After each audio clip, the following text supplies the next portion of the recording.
Greetings loyal subscribers and honoured guests. Welcome to Covertape Chaos 23. This is the penultimate episode in this season, so there will be one more after this in a fortnight.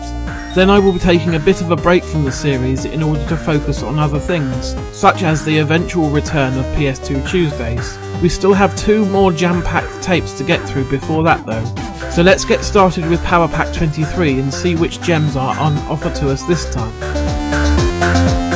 First up this issue is Bug Bomber, which upon first glance at the screenshots in the mag appears to be a clone of Bomberman, though it does have its own thing going on that sets it apart from Hudson Soft's popular franchise.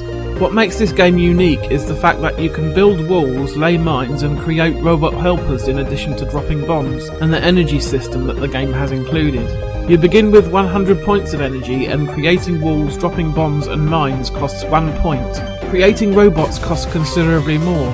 As you navigate the mazes, you will have to pick up more energy without accidentally destroying it, because should you ever reach 0, then it's curtains for you. There are also IQ points to be collected, and the more of these you get, the more effective your items and robots are. Your overall objective is to kill all of the purple enemies on the screen, which is much easier said than done because they can move pretty fast, and in the case of the enemy tanks can be pretty deadly. The trick is to try and kill as many of them as you can before they hatch from their pods, and then use your walls to box them in before taking them out with a carefully placed bomb or mine, or spending a bit more energy on a robot so that they can help you finish the job. Overall, it's not a bad game, and there's even multiplayer support for up to 4 people using a combination of joysticks and keyboard controls. Unfortunately, I didn't get a chance to try that though. Not a bad start to this tape then.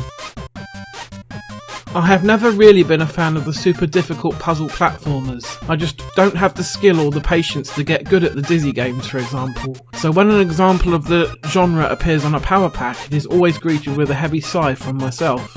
I know that the gameplay I capture from this type of game is going to be rubbish because it will just feature me floundering around, dying repeatedly instead of showing off the game in its best light. At least I managed to solve a couple of the puzzles in my second attempt before reaching what I assume to be the end of the demo. It does mention in the magazine that the coders removed a vital rope so that people can't progress any further, and my next task was to fix the rope bridge, so that sounds like the end to me. So on the whole, I am not terribly keen on this game, but I can see how fans of Dizzy and its ilk may appreciate what it does, so I'm not prepared to just write it off because it's not to my own personal tastes. Time to move on to the next game though. The third game on this tape is also a platformer, but it's of the more traditional type rather than the puzzling kind. What we have here is a playable demo of Nobby the Aardvark. I've never played this one before, although Thalamus usually put out quality products, so I expect it to be decent at least. Let's see. So, this particular level featured in this demo doesn't actually feature any jumping about at all, but instead takes place in a hot air balloon. Because Nobby and his balloon are so huge on the screen, it can be challenging to avoid taking damage from all of the horrid little beasties that are out to do you bodily harm, such as spiders, ants and birds. But with a bit of practice, things get much easier. Once you find your way to the heat-seeking missiles, things improve considerably. Nobby the Aardvark features some excellent music composed by Ashley Hogg, and some very nice graphics as well. It controls pretty well, but as mentioned, the game is by no means a pushover. I actually quite liked what I saw here, despite it being rather tough, and I'd like to check out the full game at some point. Good job, Thalamus.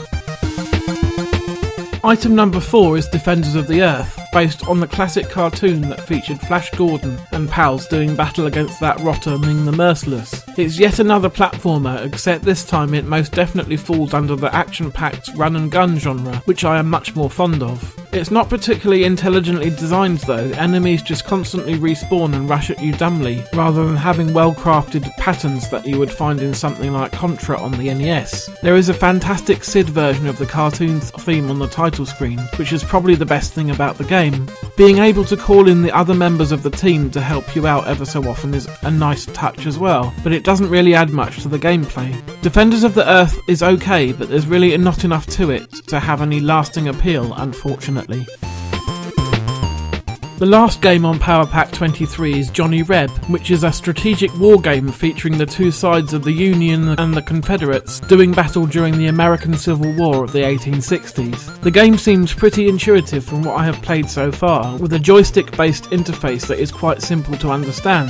The graphics are rather sparse and sound is pretty much non-existent, but there's a deep strategy game on offer for those willing to put the time into it. I do know that a sequel was made. Hopefully the developers spent a bit more time on the presentation side of things for that one. That brings another tape to a close then, and for me there wasn't really anything that stood out from the rest. I do think including Johnny Reb is a nice touch because I am starting to tire of all the platformers, to be honest. Bug Bomber was interesting too, but the gameplay is nothing spectacular. I'm hoping for some more quality shooters in future issues. So then, I will see you back here in 2 weeks' time for the final episode of this season. In the meantime, take care.